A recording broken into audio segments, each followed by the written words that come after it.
Get ready for potential price hikes on everyday goods.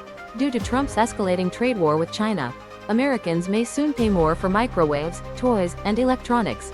With new 125% tariffs on over 50 Chinese import categories, companies like Mattel, maker of Barbie, warn of increased prices.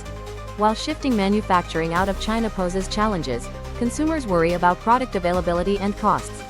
There is a much bigger chance of significant price increases for consumers buying these types of products today.